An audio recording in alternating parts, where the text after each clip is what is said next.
नमस्कार दोस्तों, वेलकम है आपका। आज हम जानेंगे कैसे ये जन्म तुम्हारा कर्म बंधन तोड़ सकता है। हर आत्मा की यात्रा इस भौतिक संसार में एक विशेष उद्देश्य के साथ होती है। ये जन्म वो विशेष अवसर है जहां आत्मा अपने पुराने कर्मों के बंधन को तोड़ सकती है। ये कोई साधारण जीवन नहीं है, बल्कि एक आंतरिक क्रांति की शुरुआत है। आत्मा की मौन पुकार। जब आप जीवन में गहराई से सोचते हैं, जब प्रश्न उठते हैं, क्यों मेरा जीवन ऐसा है, क्यों मैं बार बार एक जैसे अनुभवों से गुजरता हूँ, क्या ये सब किसी पूर्व जन्म के कर्मों का फल है, तो समझिए आपकी आत्मा जाग रही है। आत्मा मौन में बोलती है और ये जीवन उस मौन को सुनने का अवसर है। आगे हम जानेंगे कि ये आत्मा जब इस जन्म में जन्म लेती है तो इसके पीछे क्या गहराई छिपी होती है। चलिए अब बढ़ते हैं अगले भाग की ओर। जन्म और कर्म का रहस्य। हम इस पृथ्वी पर यूं ही नहीं आते। हमारे जन्म से पहले आत्मा एक योजना बनाती है। किस माता पिता के पास जन्म लेना है, कौन से अनुभवों से गुजरना है, कौन कौन से कार्मिक ऋण को चुकाना है। हर परिस्थिति, हर रिश्ता, हर संघर्ष आत्मा की उस ब्लूप्रिंट का हिस्सा होता है। अब जब हमने जन्म के पीछे की रूपरेखा को समझा है, तो चलिए जानते हैं कर्म के वे प्रकार जो इस पूरी यात्रा को आकार देते हैं। कर्मों के 3 प्रकार। 1. प्रारब्ध कर्म, जो इस जीवन में फलित हो रहे हैं। 2. संचित कर्म, जो पिछले जन्मों से संचित हैं। 3. क्रियमाण कर्म, जो हम इस जीवन में अभी कर रहे हैं। आपके जीवन की घटनाएं प्रारब्ध कर्मों का फल हैं, लेकिन आप जो अभी कर रहे हैं वही तय करेगा कि भविष्य में क्या होगा। कर्मों के इस ताने बाने को समझने के बाद अब सवाल उठता है कि यही जन्म हमारे लिए इतना खास क्यों है। चलिए अब इस पर प्रकाश डालते हैं। ये जन्म क्यों विशेष है। इस जन्म में यदि आपने ये प्रश्न उठाया है, मैं कौन हूँ या मैं किस उद्देश्य से आया हूँ, तो ये साधारण जन्म नहीं है। ये जन्म आपको कार्मिक लूप से बाहर निकालने आया है, आपको अपनी आत्मस्वरूप की याद दिलाने आया है, आपको मोक्ष के मार्ग पर अग्रसर करने आया है। अब जब हमें ये एहसास हो गया है कि जन्म विशेष है, तो ये भी समझना जरूरी है कि हमारे रिश्ते भी विशेष कार्मिक अर्थ रखते हैं। कार्मिक रिलेशनशिप, प्रेम, पीड़ा और पूर्ति। आपका हर गहरा रिश्ता एक कार्मिक कॉन्ट्रैक्ट है। कोई आपको चोट पहुंचाने आया है ताकि आप आत्मनिर्भर बने, कोई आपको छोड़ने आया है ताकि आप भीतर झांके, कोई आपको प्रेम देना सिखाएगा और कोई आपसे त्याग लेना। इन सब का उद्देश्य सिर्फ एक है, आत्मा की प्रगति।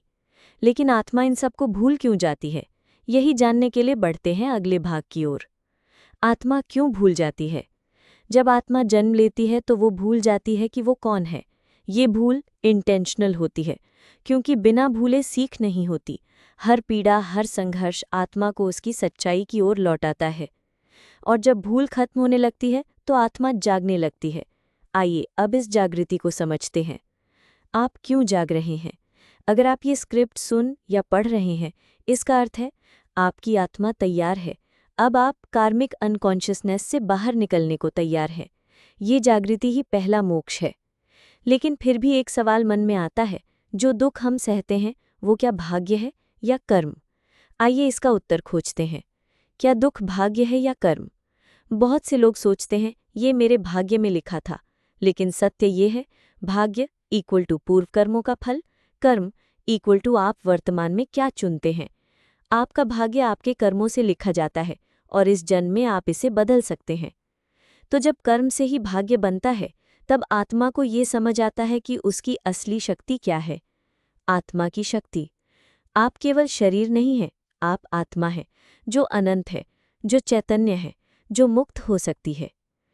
ये जन्म आपको यही याद दिलाने आया है कि तुम आत्मा हो और आत्मा कभी बंधी नहीं होती। बंधन केवल अज्ञानता है। अब जब आपने आत्मा की शक्ति को समझा, तो आइए जानते हैं आत्मा की साधना के प्रारंभिक चरणों के बारे में। आत्मा की साधना, जागृति की शुरुआत। हर दिन कुछ देर मौन में बैठिए, पूछिए अपने भीतर, मैं कौन हूँ, मुझे क्या सीखना है, मेरे दुख का कारण क्या है। उत्तर आएंगे भीतर से। आत्मा उत्तर जानती है। जैसे जैसे साधना गहरी होती है, आत्मा में कुछ विशेष संकेत प्रकट होते हैं। आइए अब इन्हें पहचानें। संकेत जो दिखाते हैं कि आत्मा जाग रही है। भीड़ में भी अकेलापन महसूस होना, अचानक किसी से बहुत गहरा लगाव या डर, बार बार सपने या पुराने विषयों में रुचि जैसे उपनिषद, मृत्यु, कर्म, ध्यान। इन संकेतों के साथ साथ आत्मा को अपने पुराने ऋण भी याद आने लगते हैं। अब हम समझेंगे वो कार्मिक ऋण जिनसे आप मुक्त होने आए हैं। आप किस ऋण को चुकाने आए हैं? हर आत्मा कुछ विशेष कार्मिक ऋण के साथ आती है, माता पिता से, जीवनसाथी से, संतान से या समाज से। अपने जीवन की रेकरिंग पेन को देखें, वहीं आपका ऋण छिपा है। अब इन ऋणों को मुक्त करने के लिए आत्मा को 3 शक्तिशाली साधनाएं अपनानी होती है। आइए उन्हें जानें। 22 कर्म जलाने की 3 साधनाएं। 1. ध्यान, हर दिन मौन ध्यान करें। 2. सेवा, बिना अपेक्षा के दूसरों की मदद करें। 3. क्षमा, सभी को क्षमा करें, खुद को भी। और जब ये तीनों पूर्ण हो जाते हैं, तब आत्मा अपने अंतिम लक्ष्य की ओर बढ़ती है, मोक्ष की ओर। आत्मा का अंतिम लक्ष्य। आत्मा इस जन्म में कुछ खास सीखने आई है। क्षमा करना, प्रेम देना और स्वयं को पहचानना। जब ये 3 पूर्ण हो जाते हैं तो आत्मा मुक्त हो जाती है। प्रिय आत्मा, ये जन्म तुम्हारे उस बंधन को तोड़ने आया है जो तुमने कई जन्मों से अपने कर्मों से गूंथ रखा है। अब समय है जागने का, स्वीकार करने का और मुक्त होने का। तुम आत्मा हो, तुम स्वतंत्र हो। धन्यवाद।